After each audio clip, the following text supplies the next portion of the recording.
Most cars do not die from old age. They get killed by small, lazy habits that pile up into real damage. Dealers build service schedules to cover the warranty window, not to push a car to 800,000 miles. We run cars for longer and more reliable miles, so we use a different playbook. Today we are giving you 12 habits the fleet guys and taxi shops actually follow. Let's start with habit 1. Habit 1, change your oil on the real interval, not the brochure. Dealers love to tell people the car can run 6, 7, even 10,000 miles on one oil change.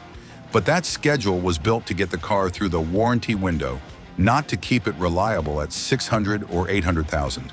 Engines that live longer run fresh oil sooner, especially in real US driving, where it is short trips, summer traffic, and towing. Every cold start dumps extra fuel in. That fuel sneaks past the rings, and now your extended oil is thinner and dirtier, way before the dash says so. That is why we tell long-haul owners to treat 4,000 to 5,000 miles on a full synthetic as the normal number when the car is used hard, city driving, hot states, small turbo, or lots of idling. We have opened motors that followed the manual, and the valve covers were brown, varnished, lifters were noisy, all because the oil sat too long.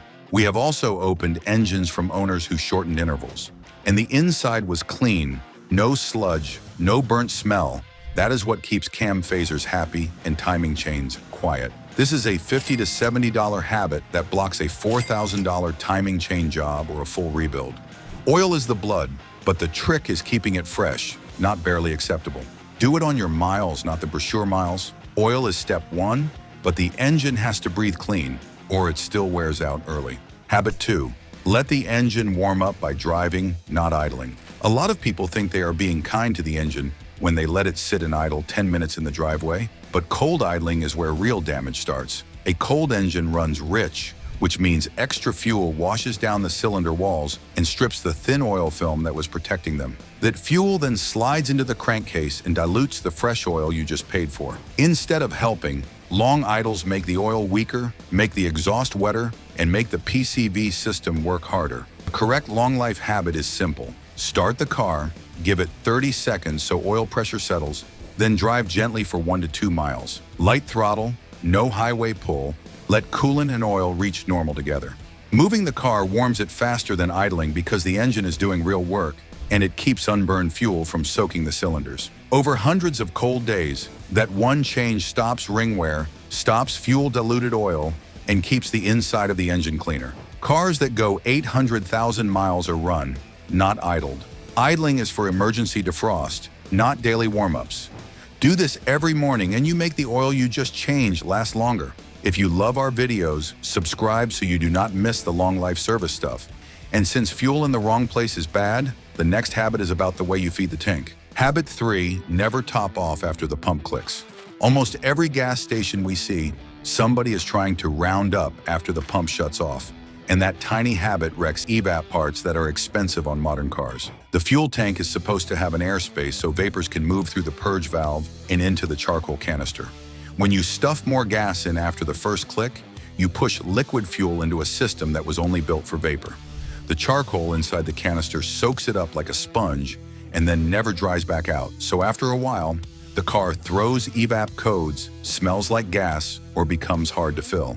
That is when shops start quoting $300 to $900 for canisters, valves, and labor. All because somebody wanted 50 cents more fuel. Drivers who run cars for huge mileages protect emissions parts because those parts are not wear items, they are control items. And once they get worn out, they do not come back. Long life cars stop pumping when the handle clicks and walk away. No topping off, no shaking the hose, no, just a little more. Treat the gas system like a sealed system and it will stay reliable way past the warranty. Fluids that last forever are the next silent killer, and we are not letting that slide. Habit 4, transmission, PTU, and diff on a calendar. If you want a car to quit at 150,000 miles, believe the lifetime fluid line. If you want it to cross 500,000 and keep shifting smoothly, you change every fluid that moves power on a schedule. Automatic transmissions, CVTs, dual clutches, they all grind off tiny metal and clutch dust. That junk lives in the fluid and slowly turns it into liquid sandpaper. Same story in all-wheel drive units, power transfer units, and rear differentials. Tiny gear teeth working in hot oil. If you never change it, the oil oxidizes, the additives die, and the bearings start to howl. Real long-life owners drain and fill transmissions about every 60,000 miles, sooner if they tow, live in hot southern states, or sit in traffic with big coolers running. They use the correct spec fluid, not the cheapest thing on the shelf, because wrong friction modifiers can make a good gearbox chatter. They do the PTU and the rear diff on the same day, so nothing gets forgotten. We have watched otherwise perfect cars get junked because the small transfer case ran dry and cooked. The engine was fine, the body was fine, but the owner ignored the unit that sends power to the back. That is a $400 service every few years versus a $3,000 to $5,000 repair that makes people sell the car early. Keep the fluids clear and the gears stay reliable. Stopping is part of living long, so the next habit is about not cooking the brakes every week. Habit 5, coast more, brake less, save the whole front end. Driving for 800,000 miles is about smooth, low-stress habits, not hero stops. When you stay off the pedal and let the car coast, you cut heat, and heat is what makes brakes, wheel bearings, and even CV joints die early. Every panic stop dumps hot energy into the rotors, then that heat creeps into the hub, the grease, the ball joints. Do that for years and the front of the car feels loose and expensive. The better move is simple. Look far ahead, lift off sooner, and let engine braking do part of the work before your foot even reaches the pedal. On long grades, drop one gear if your car allows it so the engine holds speed. That keeps brake temps in the safe zone. This habit also protects tires because you are not dragging them to a stop at the last second. Fleet drivers who do this see pads last 2 or 3 times longer than rush hour stompers. Coasting also keeps weight from slamming forward, which protects struts, control arm, bushings, and tie rods from constant violent load. In stop-and-go city traffic, this is even more important because brakes never get time to cool and metal stays hot. Hot metal soaks up road salt and moisture, and rust forms faster around calipers and shields. By coasting and keeping parts cooler, you slow that rust and keep hardware reusable at the next service. It costs nothing to drive this way, but it saves hundreds in front-end work over the life of the car. Do it every mile, every day. Habit 6, coolant and heat management on time. Long-life engines do not forgive heat. One overheats and the head can warp, the gasket can fail, and your goal of 800,000 miles turns into a car with no compression and a huge, expensive choice. Coolant is not forever. It's an anti-corrosion package that wears out. Then the system starts to rust from the inside. That rust attacks water pumps, heater cores, radiators, and even the thermostat housing. And every one of those parts makes the engine run hotter. The smart move is a 3 to 5 year flush using the exact coolant the maker calls for, not whatever jug was on sale. Mixing the wrong types can create a sludgy gel that blocks passages and makes the fan run non-stop. Once temps start creeping up, aluminum heads can reach damage levels in minutes, and there is no cheap way to unwarp one. High-mile drivers also watch fans and hoses. Soft hose, lazy fan, or a water pump weeps coolant slowly, and then one hot day, the system cannot keep up. Replace caps and weak hoses before summer, because pressure is what raises the boiling point and keeps coolant where it belongs. Do the same check on cabin heat. Weak heat on a cold day can mean the system is already restricted. Staying in front of heat is what keeps oil from cooking, sensors from baking, and plastic from cracking. That is how an engine stays stable for decades, not just warranty years. If you tow, climb long hills, or live in desert states, shorten that interval and inspect more often, because sustained heat loads wear coolant out faster. Cool engines live longer. Hot engines die suddenly, period. Habit 7, chase small noises and leaks. Early, high-mile cars stay alive because their owners listen. A faint belt chirp on a cold morning, a light wheel hum at 40 miles per hour, a tiny oil spot under the nose. Those are warning lights even if the dash stays dark.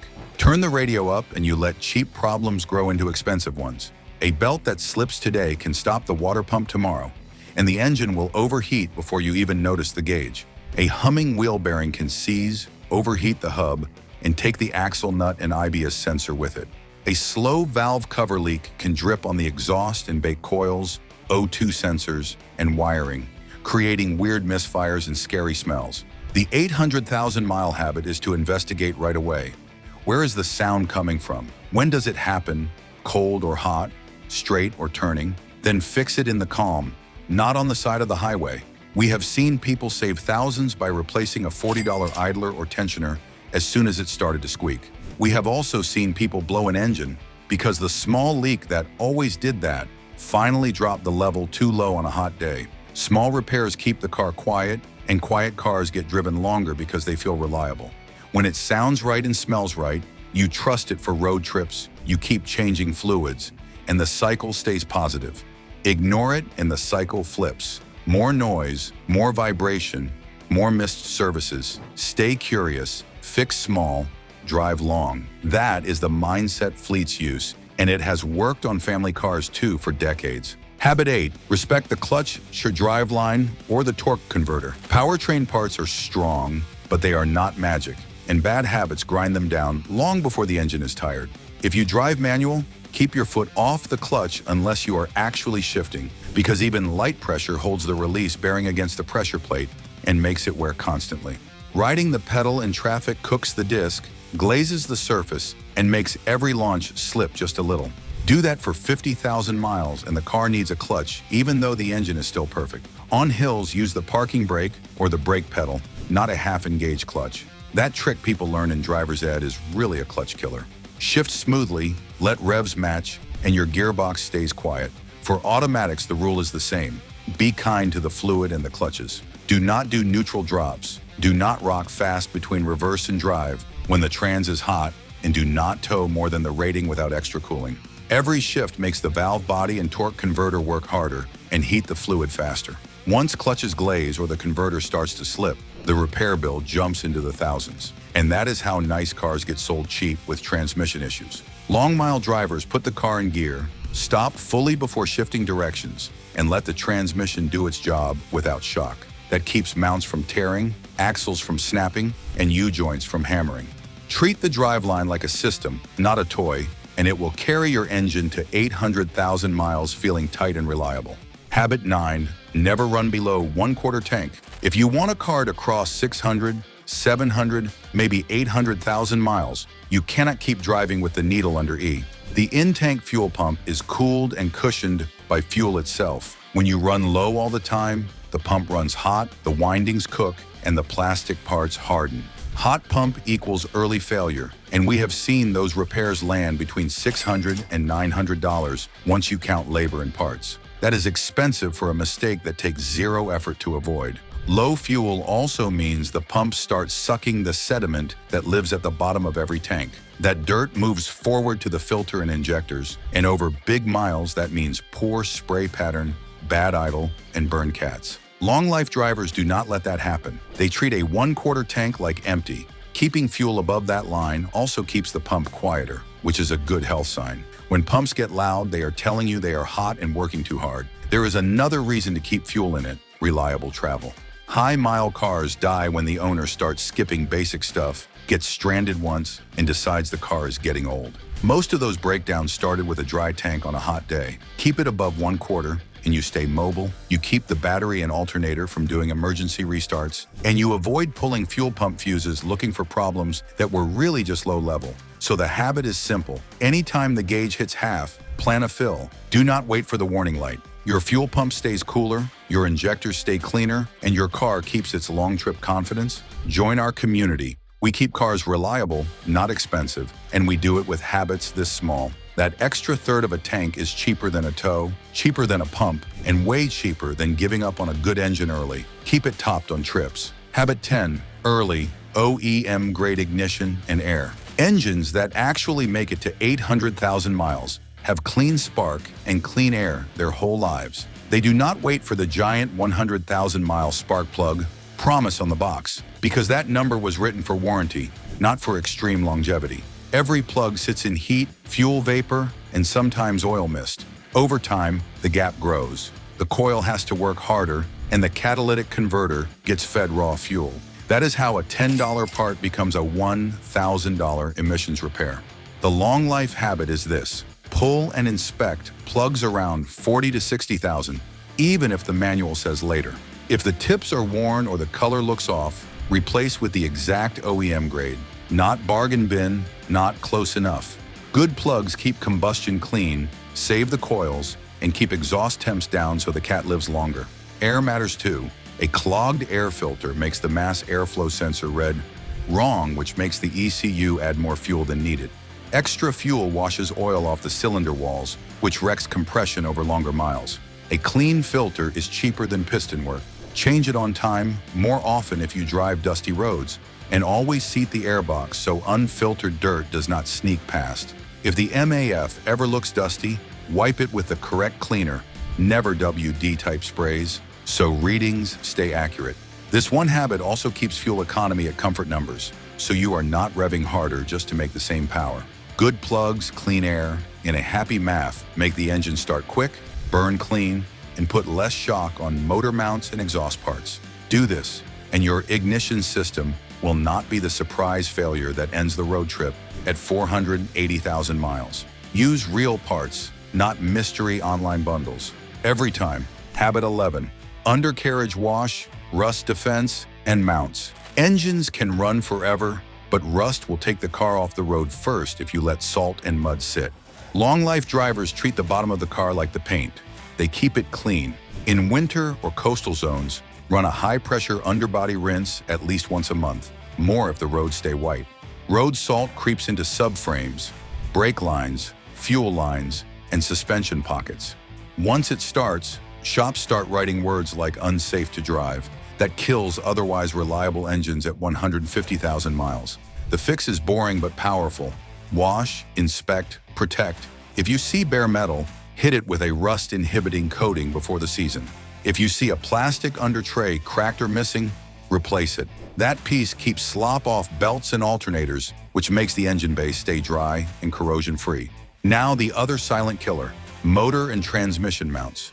We check them every 50,000 miles because soft, torn, or collapsed mounts let the engine flop around and beat on everything near it. That extra movement cracks exhaust flex pipes, stretches CV axles, and even makes shifters feel sloppy.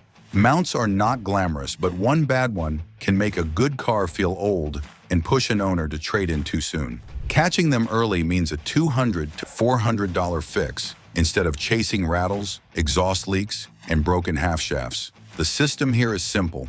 Wash the bottom, defend bare metal, inspect mounts, repeat. You are telling corrosion it is not welcome, and you are telling the drivetrain to stay lined up so hoses, wires, and shafts live longer. Do that, and 800,000 miles becomes a body question, not a mechanical question. Smart drivers rinse. The last piece of the puzzle is how you spend at the shop. Habit 12. Say no to pure profit services, yes to real ones. The last habit is not under the hood, it is at the counter. Cars reach 800,000 miles because their owners spend on the right service and refuse the fluff. Real longevity. Money goes to oil, coolant, transmission fluid, brake fluid, filters, and rust control.